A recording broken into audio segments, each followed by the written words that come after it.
नमः शिवाय। प्रिय भक्तों, आप सभी जो भी भगवान भोलेनाथ की यह पावन कथा सुन रहा है, उसके जीवन की सारे कष्ट भगवान भोलेनाथ हमेशा के लिए दूर कर दे और अपने भक्तों पर हमेशा कृपा बरसाए। इसी कामना के साथ में आज का वीडियो हम शुरू करते हैं। देखिए, आप लोग जो भी भक्तजन हैं भगवान भोलेनाथ की, भगवान शिव शंभू की जो ये कथाएँ सुन रहे हैं, उनसे हाथ जोड़कर एक निवेदन करना चाहूँगी। अगर आप ये कथाएँ सावन मास में सुन रहे हैं तो आप रोज़ाना ये कथाएँ सुने, बीच में ना छोड़ें। देखिए, बीच में छोड़ने से हम पाप के भागी होते हैं। भगवान की कथाएँ हैं, थोड़ा सा समय लगता है, लेकिन इतना समय इस पावन महीने में हम अपने भगवान की लीलाओं को सुनने के लिए अवश्य निकाल सकते हैं। तो चलिए शुरू करते हैं आज की इस पावन पुण्यमयी कथा को। लेकिन सबसे पहले बोलेंगे हर हर महादेव। कमेंट बॉक्स में अवश्य लिखिएगा हर हर महादेव। तो चलिए आज के इस अध्याय में हम सुनने वाले हैं। प्रयाग में समस्त महात्मा मुनियों द्वारा किए गए यज्ञ में दक्ष का भगवान शिव को तिरस्कार पूर्वक शाप देना तथा नंदी द्वारा ब्राह्मण कुल को शाप प्रदान, भगवान शिव का नंदी को शांत करना। ब्रह्मा जी कहते हैं, नारद, पूर्व काल में समस्त महात्मा मुनि प्रयाग में एकत्र हुए थे।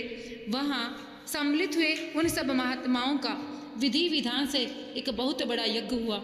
उस यज्ञ में सनकादि सिद्धगण, देव ऋषि, प्रजापति, देवता तथा ब्रह्म का साक्षात्कार करने वाले ज्ञानी भी पधारे थे। मैं भी मूर्तिमान महातेजस्वी निगमों और आगमों से युक्त हो सपरिवार वहाँ गया था। अनेक प्रकार के उत्सवों के साथ वहाँ उनका विचित्र समाज जुटा था। नाना शास्त्रों के संबंध में ज्ञान चर्चा एवं वाद विवाद हो रहे थे। मुने उसी अवसर पर शती तथा पार्षदों के साथ त्रिलोक हितकारी, सृष्टिकर्ता एवं सबके स्वामी भगवान रुद्र भी वहां आ पहुँचे। भगवान शिव को आया देख संपूर्ण देवताओं, सिद्धों तथा मुनियों ने और मैंने भी भक्ति भाव से उन्हें प्रणाम किया, उनकी स्तुति की। फिर शिव की आज्ञा पाकर सब लोग प्रसन्नतापूर्वक यथास्थान बैठ गए। भगवान का दर्शन पाकर सब लोग संतुष्ट थे और अपने सौभाग्य की सराहना करते थे। इसी बीच में प्रजापतियों के भी पति प्रभु दक्ष, जो बड़े तेजस्वी थे, अक्षमात घूमते हुए प्रसन्नतापूर्वक वहां आए। वे मुझे प्रणाम करके मेरी आज्ञा ले वहां बैठे। दक्ष उन दिनों समस्त ब्रह्मांड के अधिपति बन गए थे, अतः सबके द्वारा सम्माननीय थे। परंतु अपने इस गौरवपूर्ण पद को लेकर उनके मन में बड़ा अहंकार था, क्योंकि वे तत्व ज्ञान से शून्य थे। उस समय समस्त देव ऋषियों ने नतमस्तक हो स्तुति और प्रणाम के द्वारा दोनों हाथ जोड़कर उत्तम तेजस्वी दक्ष का आदर सत्कार किया। परंतु जो नाना प्रकार के लीला विहार करने वाले, सबके स्वामी और उत्कृष्ट लीलाकारी स्वतंत्र परमेश्वर है, उन महेश्वर ने उस समय दक्ष को मस्तक नहीं झुकाया। वे अपने आसन पर बैठे ही रह गए, खड़े होकर दक्ष का स्वागत नहीं किया। महादेव जी को वहाँ मस्तक झुकाते न देख मेरे पुत्र प्रजापति दक्ष मन ही मन अप्रसन्न हो गए। उन्हें रुद्र पर सहसा क्रोध हो आया। वे ज्ञान शून्य तथा महान अहंकारी होने के कारण महाप्रभु रुद्र को क्रूर दृष्टि से देखकर सबको सुनाते हुए उच्च स्वर से कहने लगे।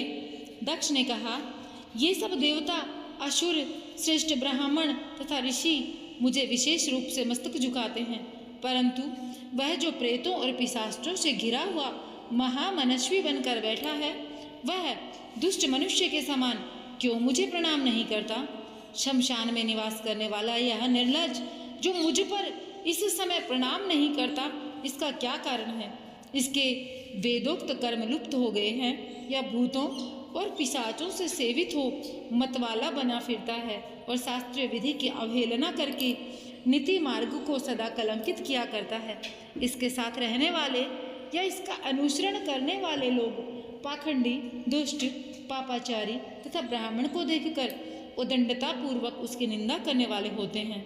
यह स्वयं ही स्त्री में आसक्त रहने वाला तथा रति कर्म में ही दक्ष है, अतः मैं इसे शाप देने को उद्यत हुआ हूँ। यह रुद्र चारों वर्णों से पृथक और कुरूप है, इसे यज्ञ से बहिष्कृत कर दिया जाए। यह शमशान में निवास करने वाला तथा उत्तम कुल और जन्म से हीन है, इसलिए देवताओं के साथ यह यज्ञ में भाग न पाए। ब्रह्मा जी कहते हैं, नारद, दक्ष की कही हुई ये बात सुनकर भृगु आदि बहुत से महर्षि रुद्रदेव को दुष्ट मानकर देवताओं के साथ उनकी निंदा करने लगे। दक्ष की बात सुनकर नंदी को बड़ा रोष हुआ। उसके नेत्र चंचल हो उठे और वे दक्ष को शाप देने के विचार से तुरंत इस प्रकार बोले। नंदीश्वर ने कहा, अरे अरे रे महामूढ़, दुष्ट बुद्धि शठ दक्ष, तूने मेरे स्वामी महेश्वर को यज्ञ से बहिष्कृत क्यों कर दिया?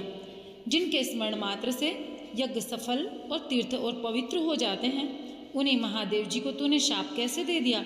दुर्बुद्धि दक्ष, तूने ब्राह्मण जाति की चपलता से प्रेरित हो इन रुद्रदेव को व्यर्थी शाप दे डाला है। महाप्रभु रुद्र सर्वथा निर्दोष हैं, तथापि तूने व्यर्थी उनका उपहास किया। ब्राह्मण अधम, जिन्होंने इस जगत की सृष्टि की, जो इसका पालन करते हैं और अंत में जिनके द्वारा इसका संहार होगा, उन्हीं इन महेश्वर रूप को तूने शाप कैसे दे दिया? नंदी के इस प्रकार फटकारने पर प्रजापति दक्ष रोष से आग बबूला हो गए और उन्हें शाप देते हुए बोले, अरे रुद्रगणों, तुम सब लोग वेद से बहिष्कृत हो जाओ, वैदिक मार्ग से भ्रष्ट तथा महर्षियों द्वारा परित्यक्त हो पाखंडवाद में लग जाओ और शिष्टाचार से दूर रहो। सिर पर जटा और शरीर में भस्म एवं हड्डियों के आभूषण धारण करके मद्यपान में आसक्त रहो। जब दक्ष ने शिव के पार्षदों को इस प्रकार शाप दे दिया, तब उस शाप को सुनकर शिव के प्रिय भक्त नंदी अत्यंत रोष से वशीभूत हो गए। शिलाद पुत्र नंदी भगवान शिव के प्रिय पार्षद और तेजस्वी हैं। वे गर्व से भरे हुए महादुष्ट दक्ष को तत्काल इस प्रकार उत्तर देने लगे। नंदीश्वर बोले, अरे शठ दुर्बुद्धि दक्ष, तुझे शिव के तत्व का बिल्कुल ज्ञान नहीं, अतः तूने शिव के पार्षदों को व्यर्थी शाप दिया है। अहंकारी दक्ष, जिनके चित्त में दुष्टता भरी है, उनका भृगु आदि ने भी ब्राह्मण तत्व के अभिमान में आकर महाप्रभु महेश्वर का उपहास किया है।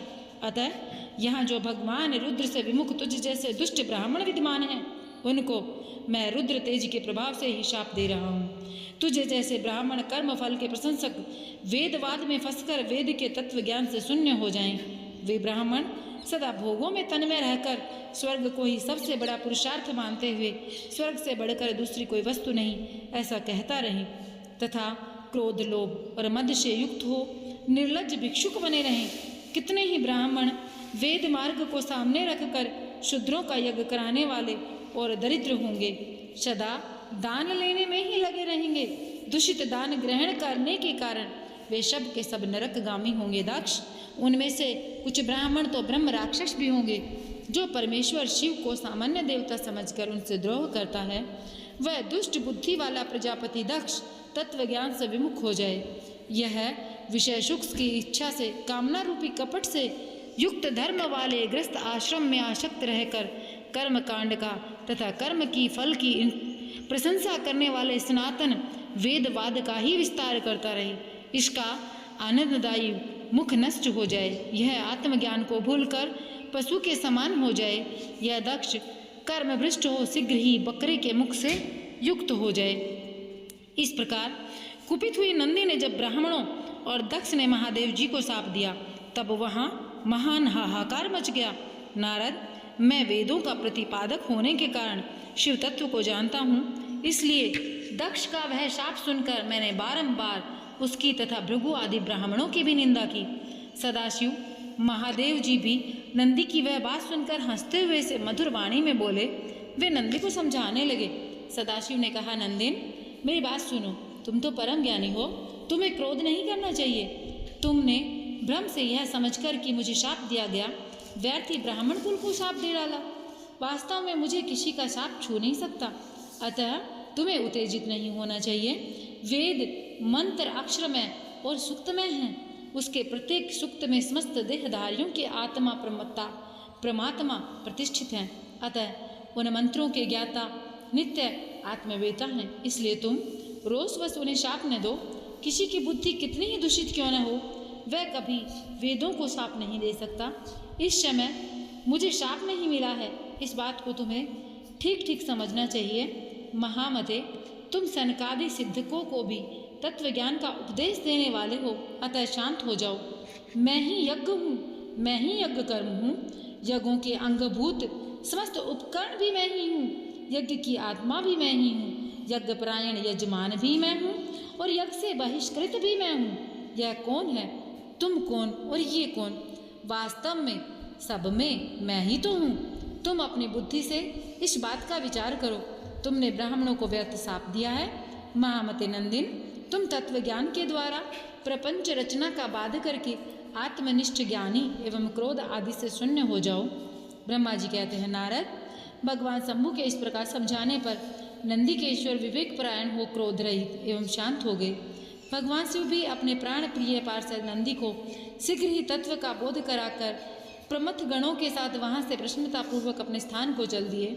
इधर रोष आवेश से युक्त दक्ष भी ब्राह्मणों से घिरे हुए अपने स्थान को लौट गए, परंतु उनका चित्त शिवद्रोह में ही तत्पर था। उस समय रुद्र को शाप दिए जाने की घटना का स्मरण करके दक्ष सदा महान रोष से भरे रहते थे। उनकी बुद्धि पर मूढ़ता छा गई थी। वे शिव के प्रति श्रद्धा को त्याग कर शिव पूजन की निंदा करने लगे। तात नारद, इस प्रकार परमात्मा शंभु के साथ दुर्व्यवहार करके दक्ष ने अपनी जिस दुष्ट बुद्धि का परिचय दिया था वह मैंने तुम्हें बता दी। अब तुम उनके पराकाष्ठा को पहुंची हुई दुर्बुद्धि का वृत्तांत सुनो। मैं तुम्हें बता रहा हूँ। तो प्रिय भक्तों, कथा में आगे बढ़ने से पहले एक बार बोलिए हर हर महादेव और कमेंट बॉक्स में भी लिख दीजिए ओम नमः शिवाय। तो आगे हम सुनेंगे दक्ष के द्वारा महान यज्ञ का आयोजन, उसमें ब्रह्मा, विष्णु, देवताओं और ऋषियों का आगमन, दक्ष द्वारा सबका सत्कार, यज्ञ का आरंभ, दधीची द्वारा भगवान शिव को बुलाने का अनुरोध और दक्ष के विरोध करने पर शिव भक्तों का वहां से निकल जाना। तो प्रेम पूर्वक आगे की कथा सुननी है और मन में एक बार बोलना है ओम नमः शिवाय। कमेंट बॉक्स में भी लिख देना है। देखिए, ब्रह्मा जी कहते हैं, नारद, एक समय उस यज्ञ की दीक्षा लेकर उन्होंने उस समय दक्ष ने एक बहुत बड़े यज्ञ का आरंभ किया। समस्त देव ऋषियों, महर्षियों तथा देवताओं को बुलाया। वे सभी उस यज्ञ में पधारे। अगस्त्य, कश्यप, अत्रि, वामदेव, भृगु, दधीची, भगवान व्यास, भारद्वाज, गौतम, पैल, पराशर, गर्ग, भार्गव, कुकुशित, सुमंतु, त्रिक, कंक और वैशंपायन, ये तथा दूसरे बहुसंख्यक मुनि अपने स्त्री पुत्रों को साथ ले मेरे पुत्र दक्ष के यज्ञ में हर्षपूर्वक सम्मिलित हुए थे। इनके सिवा समस्त देवगण, महान अभ्युदयशाली लोकपालगण और सभी देवता अपनी उपकारक सैन्य शक्ति के साथ वहां पधारे थे। दक्ष ने प्रार्थना करके सदल बल मुझ विश्व तृष्टा ब्रह्मा को भी सत्यलोक से बुलवाया था। इस तरह भांति भांति से सादर प्रार्थना करके वैकुंठ लोक से भगवान विष्णु भी उस यज्ञ में आए थे। शिवद्रोही दुरात्मा दक्ष ने उन सब का बड़ा सत्कार किया। विश्वकर्मा ने अत्यंत दीप्तिमान, विशाल और बहुमूल्य दिव्य भवन बनाए थे। दक्ष ने वे ही भवन समागत अतिथियों को ठहरने के लिए दिए। सभी लोग सम्मानित हो उन संपूर्ण भवनों में यथा योग्य स्थान पाकर ठहरे हुए थे। दक्ष का वह महायज्ञ उस समय कनखल नामक तीर्थ में हो रहा था। उसमें दक्ष ने भृगु आदि तपोधनों को ऋत्विज बनाया। संपूर्ण मरुदगणों के साथ स्वयं भगवान विष्णु उसके अधिष्ठाता थे। मैं वेद त्रय की विधि को दिखाने या बताने वाला ब्रह्मा बना। इस तरह संपूर्ण दिक्पाल अपने आयुधों और परिवारों के साथ द्वारपाल एवं रक्षक बने थे। सदा कौतूहल पैदा करते थे। स्वयं यज्ञ सुंदर रूप धारण करके दक्ष के उस यज्ञ मंडल में उपस्थित था। महामुनियों में श्रेष्ठ सभी महर्षि स्वयं वेदों के धारण करने आए थे। यज्ञनी ने भी उस महायज्ञ महोत्सव में शीघ्र ही हविष्य ग्रहण करने के लिए अपने सहस्त्रों रूप प्रकट किए थे। वहाँ 88,000 ऋत्विज एक साथ हवन करते थे। 64,000 देवऋषि उद्गाता थे। अधर्वरयु एवं होता भी उतरे ही थे। नारद आदि देवऋषि, सप्तऋषि पृथक पृथक गाथा गान कर रहे थे। दक्ष ने अपने उस महायज्ञ में गंधर्वों, विद्याधरों, सिद्धों, 12 आदित्यों, उनके गणों, यज्ञों तथा नागलोक में विचरने वाले समस्त नागों को भी बहुत बड़ी संख्या में वर्ण किया था। ब्रह्म ऋषि, राज ऋषि और देव ऋषियों की समुदाय तथा बहुसंख्यक नरेश भी उस यज्ञ में आमंत्रित थे, जो अपने मित्रों, मंत्रियों तथा सेनाओं के साथ आए थे। यजमान दक्ष ने उस यज्ञ में वसु आदि समस्त गण देवता का भी वर्ण किया था। कौतुक, और मंगलाचार करके जब दक्ष ने यज्ञ की दीक्षा ली, जब उनके लिए बारंबार स्वस्ति वाचन किया जाने लगा, तब वे अपनी पत्नी के साथ बहुत शोभा पा रहे थे। इतना सब करने पर भी दुरात्मा दक्ष ने उस यज्ञ में भगवान शंभु को आमंत्रित नहीं किया। उनकी दृष्टि में कपालधारी होने के कारण वे निश्चय ही यज्ञ में भाग पाने योग्य नहीं थे। क्षति प्रजापति दक्ष की प्रिय पुत्री भी तो थी। कपाली की पत्नी होने के कारण दोषदृष्टि दक्ष ने उन्हें अपने यज्ञ में नहीं बुलाया।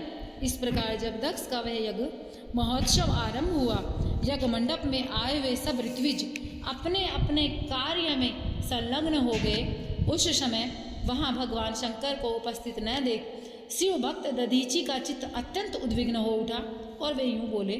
दधीची ने कहा, मुख्य मुख्य देवताओं तथा महर्षियों, आप सब लोग प्रशंसा पूर्वक मेरी बात सुने।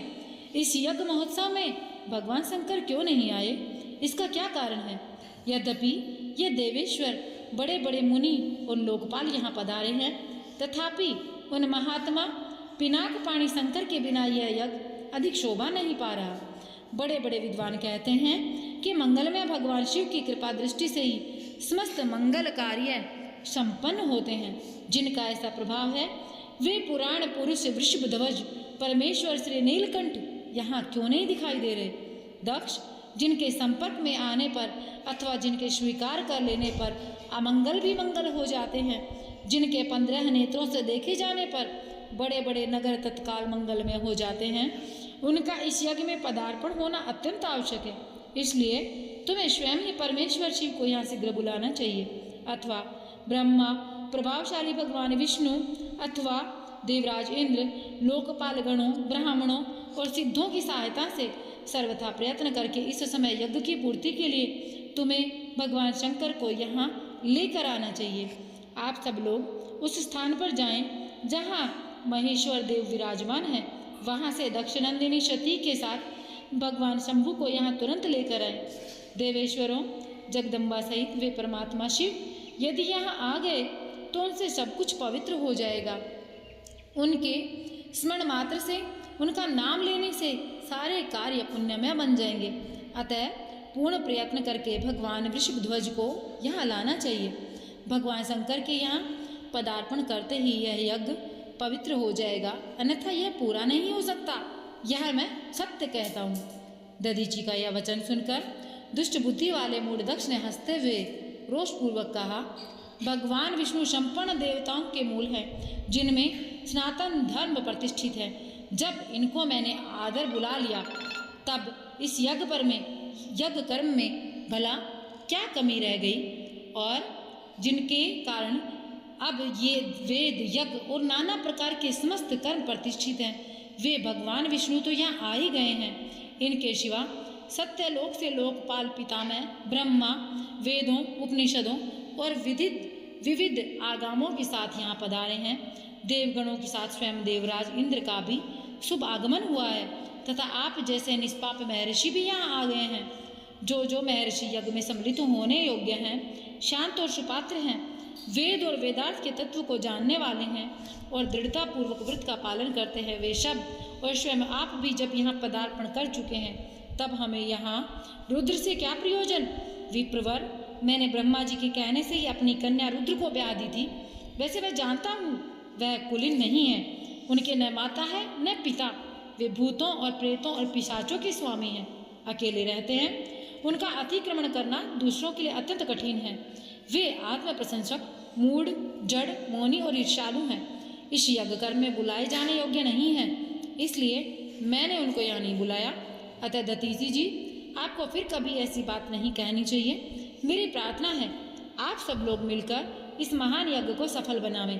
दक्ष की यह बात सुनकर दधीची ने समस्त देवताओं और मुनियों के सुनते हुए सार गर्भित बात कही। दधीची बोले, दक्ष, उन भगवान शिव के बिना यह महान यज्ञ अयज्ञ हो गया। अब यह यज्ञ कहलाने योग्य रहा ही नहीं। विशेषतः इस यज्ञ से तुम्हारा विनाश होगा। ऐसा कहकर दधीची दक्ष की यज्ञशाला से अकेले ही निकल पड़े और तुरंत अपने आश्रम को चल दिए।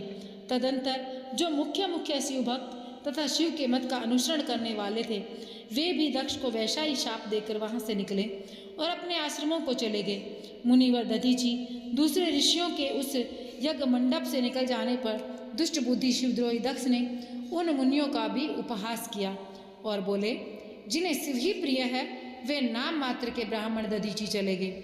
उन्हीं के समान जो दूसरे थे वे भी मेरी यज्ञशाला से निकल गए। यह बड़ी शुभ बात हुई। मुझे सदा यही अभिष्ट है। देवेश देवताओं और मुनियों, मैं सत्य कहता हूँ, जिनके चित्त की विचार शक्ति नष्ट हो गई है वे मंदबुद्धि और मिथ्यावाद में लगे हुए हैं। ऐसे वेद बहिष्कृत दुराचारी लोगों को यज्ञ कर्म में त्याग देना चाहिए। विष्णु आदि आप सब देवता और ब्राह्मण वेदवादी हैं, अतः मेरे इस यज्ञ को शीघ्र ही सफल बनावें। ब्रह्मा जी कहते हैं, दक्ष की यह बात सुनकर शिव की माया से मोहित हुए समस्त देव ऋषि उस यज्ञ में देवताओं का पूजन और हवन करने लगे। मुनीश्वर नारद, इस प्रकार उस यज्ञ को जो शाप मिला उसका वर्णन किया गया। अब यज्ञ के विध्वंस की घटना को बताया जाता है, जो कि आप आदरपूर्वक सुने। तो प्रिय भक्तों, आगे की जो कथा है वह हम अगले अध्याय में सुनेंगे, जिसमें हम सुनेंगे दक्ष यज्ञ का समाचार पा सती का शिव से वहाँ चलने के लिए अनुरोध करना और दक्ष के शिवद्रोह को जानकर भगवान शिव की आज्ञा से देवी सती का पिता के यज्ञ मंडप की ओर शिव गणों के साथ प्रस्थान करना। तो आगे की कथा बहुत ही ज़्यादा पुण्य फलदायी है। सुनने के लिए आपको क्या करना है, चैनल को सब्सक्राइब करना है ताकि आगे की कथा भी आप सुन पाएँ। और चैनल को सब्सक्राइब करके कमेंट बॉक्स में लिख दीजिए ओम नमः शिवाय। भगवान शिव शंभू आप सभी के जीवन के सारे कष्ट हर ले और आपके सबके जीवन का कल्याण हो। इसी कामना के साथ में मैं आप लोगों से विदा लेना चाहूँगी। जय श्री कृष्णा, राधे राधे, हर हर महादेव।